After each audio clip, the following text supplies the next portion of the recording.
Hey guys, what's up? Itchla coming back to ya with another episode of Car Rides Witchla. And today we're here on decent time, although I wanted it to be better than it is. I kind of wasn't really gauging things properly, but hey, I mean it's going to be better than it could have been for sure. Um so yeah, what are we discussing today? I thought about saying something. I feel like I've sprinkled it in these past couple episodes, but maybe I'm going to attempt to have its own dedicated dialogue about it and see how that goes. It's this idea that humans are. We love to recognize patterns, and yet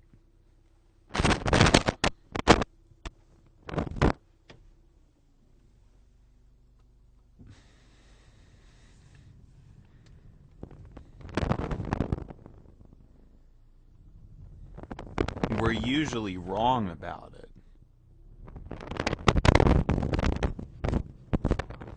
You know, that's like the whole thing. We're typically incorrect about our assumptions about certain patterns that we see. Humans can try to comprehend a person's motives. Some of us can understand with accuracy. Others misfire, others misassume, others come to incorrect conclusions about people. In some cases, you have people who can diagnose other people better than those other people themselves even could. It's kind of why do you think people go to therapists? Why does therapy as a concept exist? Well, that's why, because you're going to another person because you don't understand yourself.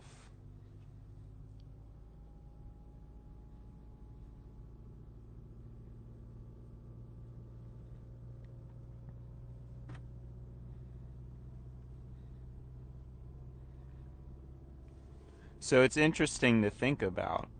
You know, for all that we do in regards to pattern recognition, I still believe and feel like most people are pretty bad at it, even though everybody wants to think they're good at it. I'm sure everybody is somewhat biased to believing or trusting themselves in that regard. But we make a lot of mistakes. We make a lot of mistakes when it comes to assuming people's behaviors. In my case, though, I've definitely ran into it where I've known people for long enough where a certain pattern is so obvious that, you know, would have to be tied to some kind of motive. It just would have to be. And the person will still deny really anything about it, and their explanation just don't won't really make sense. And I think it's a few things. I mean, it's a person who is it's a person who is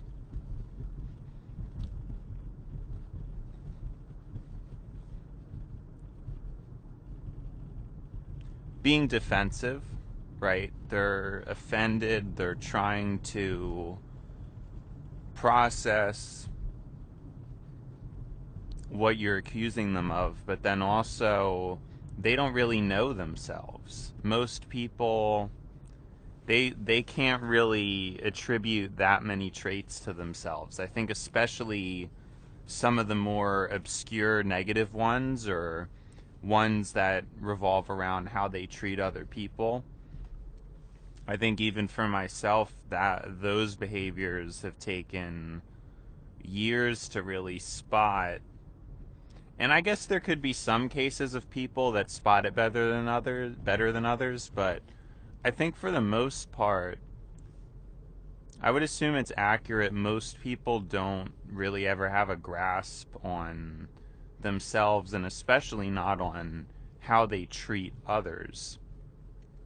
Because treatment of others would require a fair amount of social effort, asking, putting a lot of effort into attempting to socialize with others.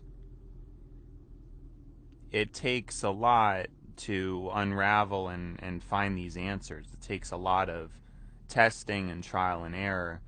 And in my experience, most people don't even see socializing in that type of a way. They'll be quick to judge everybody else, but a lot of times it's the self,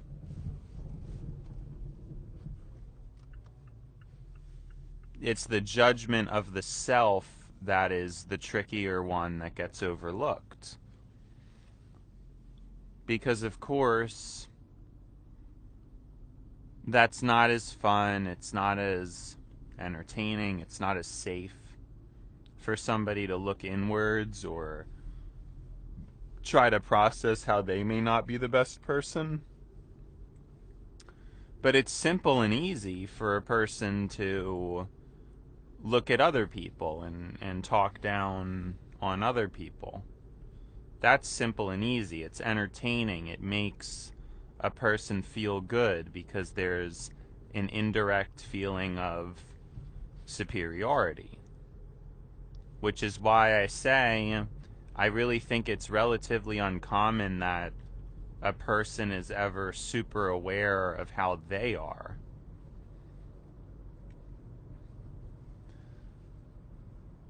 Downstream of that, this is an issue for humanity broadly speaking, because you start to think about it and you realize most people, they're not aware of what they're even doing.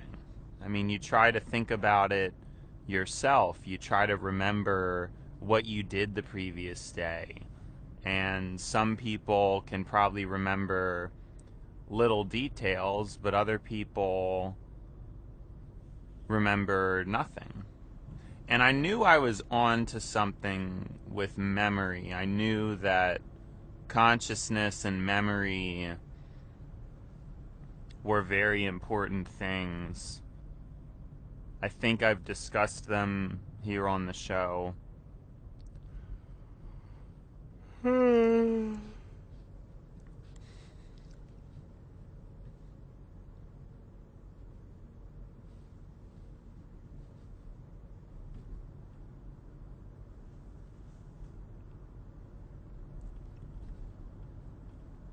But a lot of people, and the way they live most of their lives, is they have a shaky memory. In particular, nowadays, we're more than ever invited to enter states of a lack of consciousness.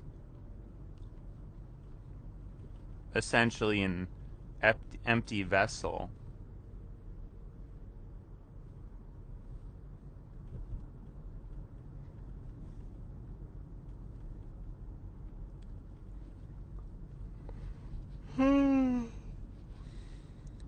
There's more and more opportunities to live such a fast life, a life where every free moment is dominated by screens, dominated by action, but thought is becoming less and less of a force. It's difficult to just think in this day and age. It's very difficult. You have so many things at your disposal to do, many of which are meaningless, many of which can't be remembered.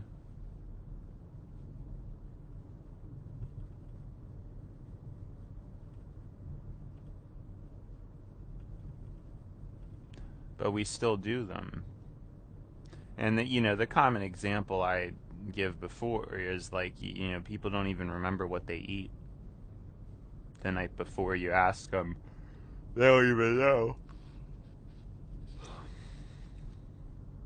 And that's why I think, and I've said this before, that I wanted to venture into a more spiritual journey, but I think when I said that, I don't think I was really ready for it back then. And I still don't think I am now, but I'm noticing some change in the air, at least temporarily. So things are kind of shifting a bit. But I noticed that problem, I think, like everyone else, to actually have to pay attention to something. It's difficult. Where so many of us live in this decrepit state, really, where we're so satiated that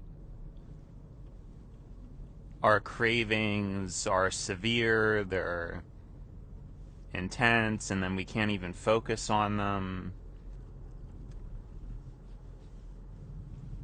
And you wonder, again, the side effects of this when it's population-wide, the types of things that people can get away with when you have a society succumb to this level of sedation. It makes you wonder, how many things do we not know that could be impending problems, things that people are trying to prepare for or sound the alarm about.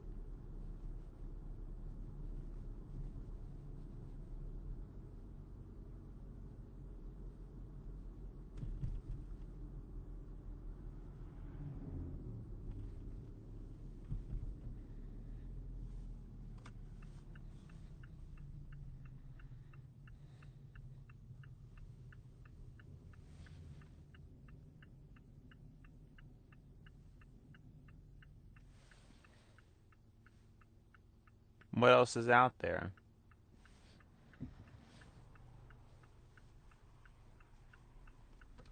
What else should we be thinking about?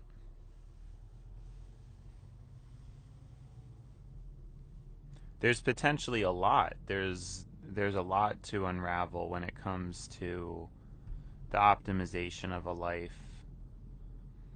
What's the correct faith? What's the correct spirituality? What's the correct framework?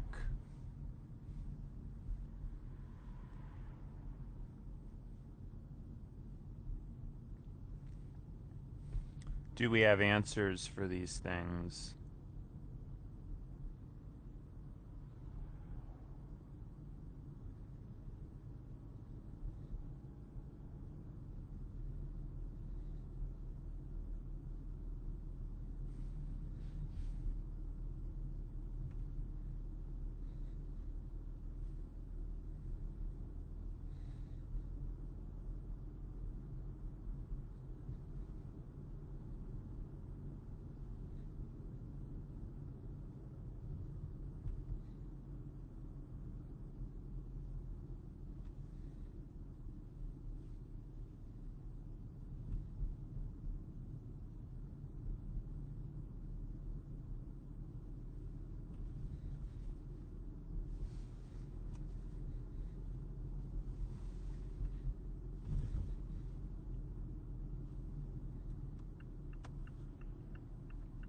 And for whatever reason, that's always how I thought. I always thought in terms of what's the best. What's the best outcome for humanity? What are the best beliefs to hold? What's the best framework to follow? And I obviously was not particularly successful. I was raised in regular lower middle class America, and I didn't have parents that really gave me any deep insight into life. I think I was given good insight in general, and I don't want to like discredit my parents because it's not like I was given a bad upbringing per se, but I mean, who is given deep insight into life from their parents? It's usually something that you have to pursue on your own, and there may even be a symbolic reason for that. I don't really think it's all that surprising that you would have to kind of choose yourself. You wouldn't just get parents that would bake these ideas into you. I mean, it's possible. I'm sure it's out there, and those are potentially people who are very successful, but as for me, I didn't really have much clarity in life, and I like to describe myself as being somewhat neglected. Someone who was given a ton of freedom, who has always been given space from other people.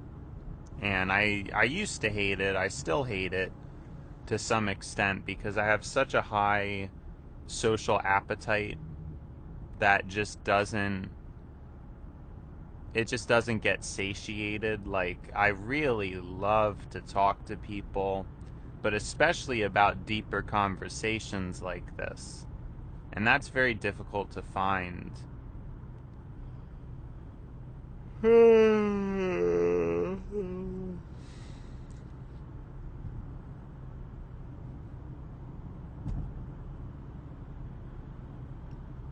It's very difficult to find, so I feel, or more so I felt, because it's not as strong anymore as of late. I think that this recording thing has taken a lot of that pressure off me. Like, it's kind of alleviated it because it's given me an outlet to talk on.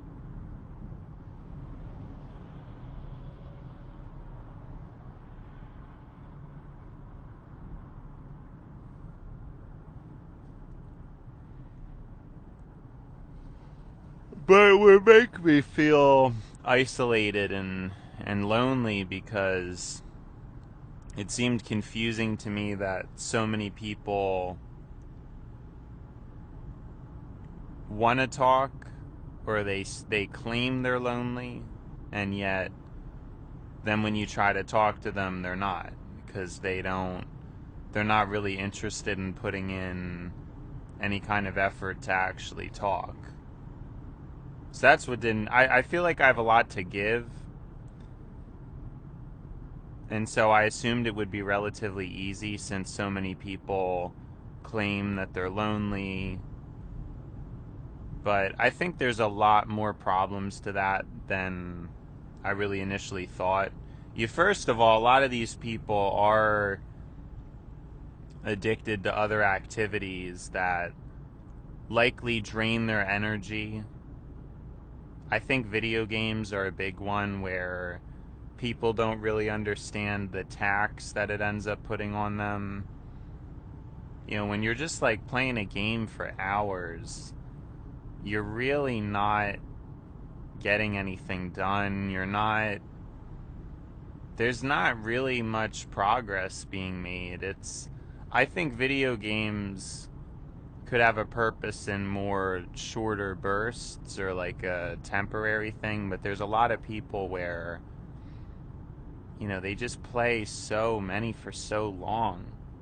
And you have to wonder, what is that person getting out of that? Are they really getting anywhere? In my case, I feel that through socializing, I've legitimately gotten somewhere. Like, there's been a benefit to my life.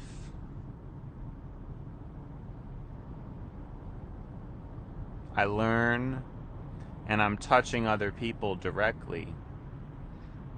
I could have just continued to play video games, but it seems smaller to me. It seems relatively insignificant in comparison to socializing. Socializing feels like you're dealing with an animate activity, an activity that has life to it.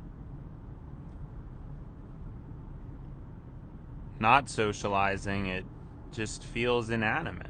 It feels like what you're doing doesn't have a purpose to it, and these feelings have only gotten stronger as life goes on. As life has went on,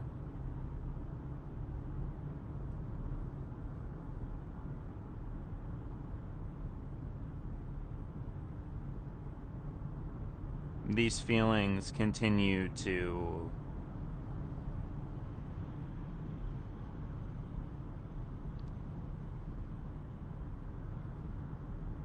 I was gonna say fester, but I don't know. I guess cook, but that cook is such a bland word.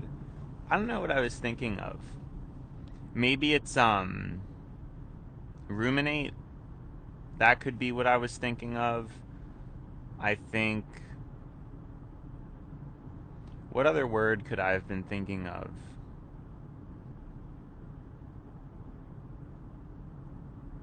Saute, possibly. I could have been thinking of saute. I guess there's a few things, but I don't know that I'm going to be able to figure out what I actually was thinking of.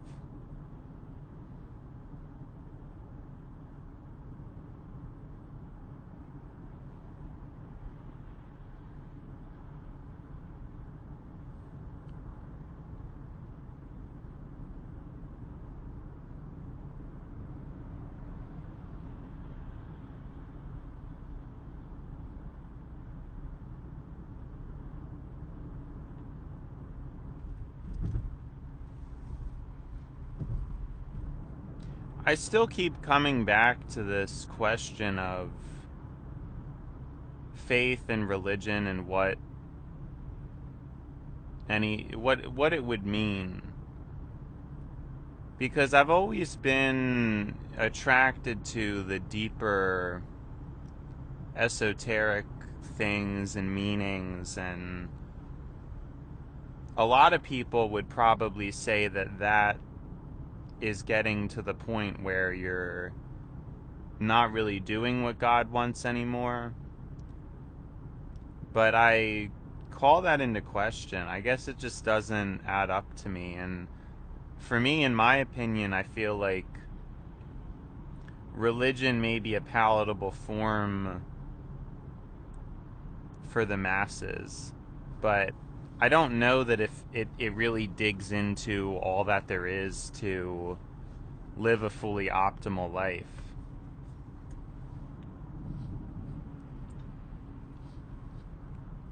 And to me, I feel like if you come to that realization, God would actually want you to further optimize your life that you've been given by God, to venture into deeper subjects and spiritual calculation. I don't really see why God wouldn't want you to do that, but to a lot of people, that's kind of what it feels like. It feels like they're basically talking down on those who stray the standard path, but I just don't think the standard path is like it's just the standard path. I don't know if that's necessarily what God would want. If you're capable of thinking about religion in this type of way. I mean, most people who follow a religion, I don't know that they really even know what they're doing necessarily. I've met so many people who claim to adhere to the religion, but they don't. Like, in general, they really don't adhere to it. And, you know, a lot of times I try to call, like, here's basically the example of it. Let's say somebody claims to be a Christian, and then I know a decent amount about Christianity and its different denominations and whatnot, and I kind of tell the person, like, hey, you know, a lot of your philosophy is not really rooted in Christian ideology. You know, it's, and I'm not saying this to be, because I have to be careful now, because at first it's going to be an insult, so I have to, like, I have to tone it down a little. Like, I have to word things in a very exploratory fashion as to not be offending people.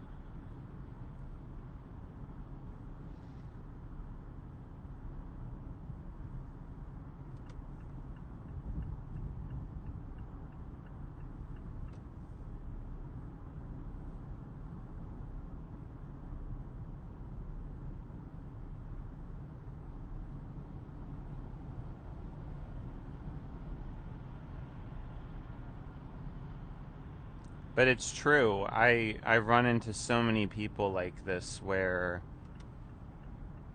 it just seems like, I don't know if it was always this way, because I think there's two things going on. I mean, I do think to some extent that humans always were kind of poor at comprehending these things, but I think in the past, since people's lives were quieter, you still kind of understood religion a little bit better, even if you had distractions.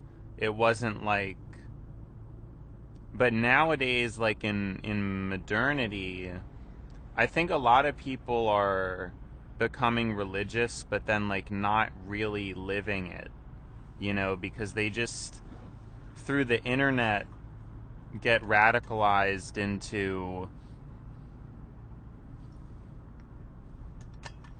perhaps the identity of a certain religion or a certain political idea.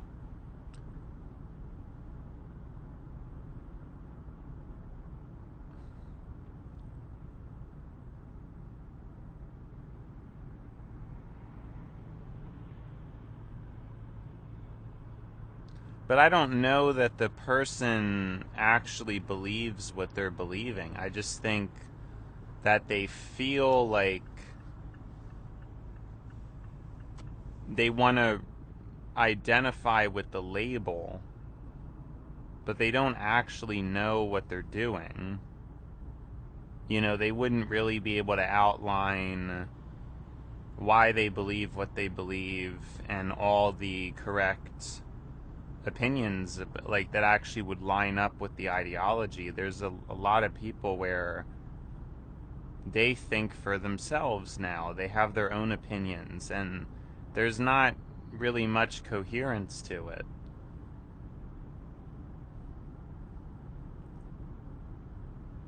And I guess there's not a problem with a lack of coherence, but at the same time, I feel that there is, because you really shouldn't be able to classify yourself as a Christian if you're not really following even some of the baseline ideas that come with that.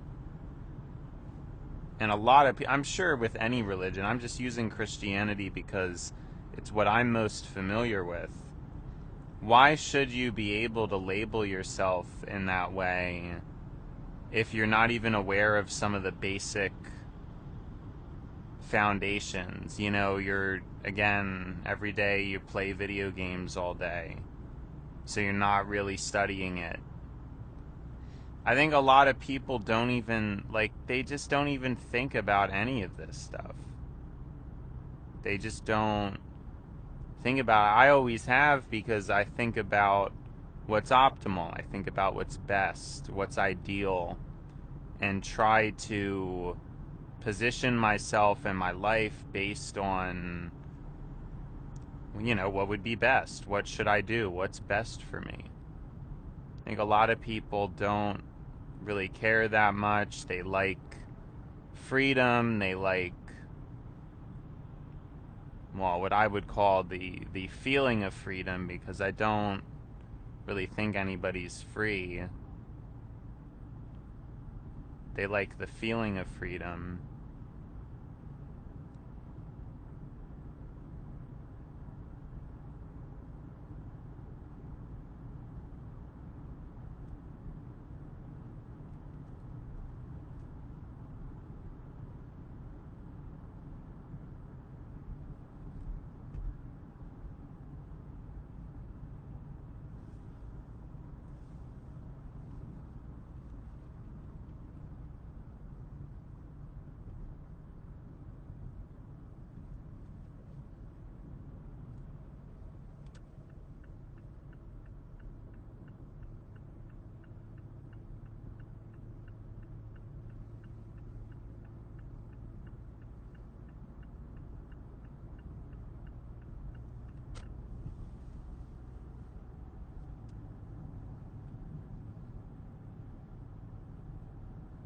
Because I still don't personally think we have all that much freedom. You mentioned this a lot.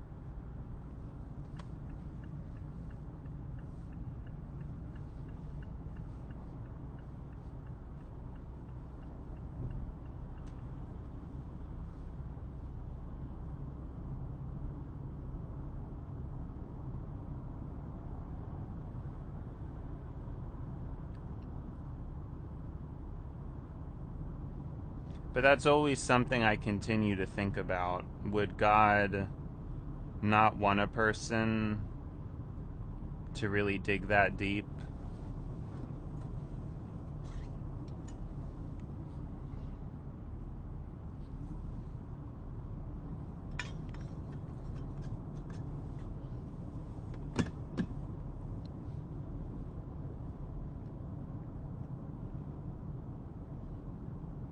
Do I not have to?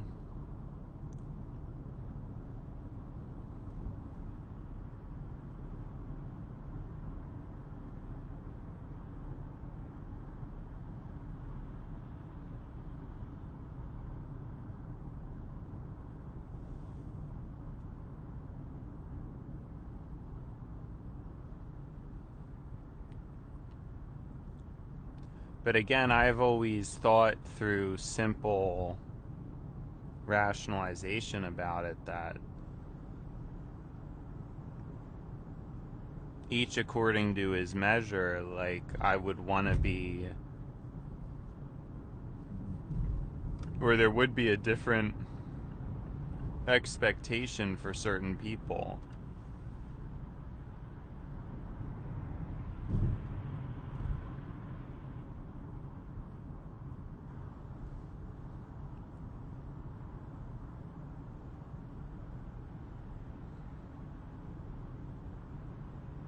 And I don't know that. I mean, that's honestly how I think about it. I think that what I'm saying is probably true. It's just that you're not supposed to argue it to other people, because it's just going to cause a bunch of arguing. Because, of course, to them, they could be at their optimal belief set, and you could be at yours, and you could be coming at things from this higher understanding.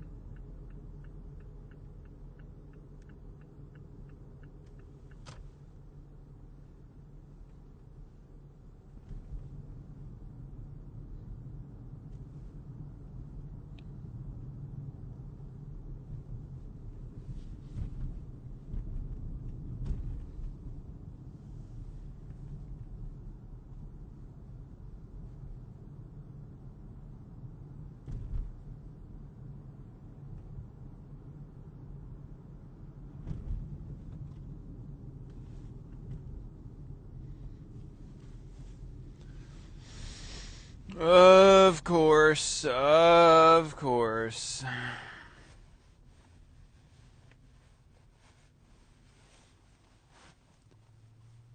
My favorite light. And then it doesn't even matter because the next one's red anyway. Like, you know, it's just. What can you do?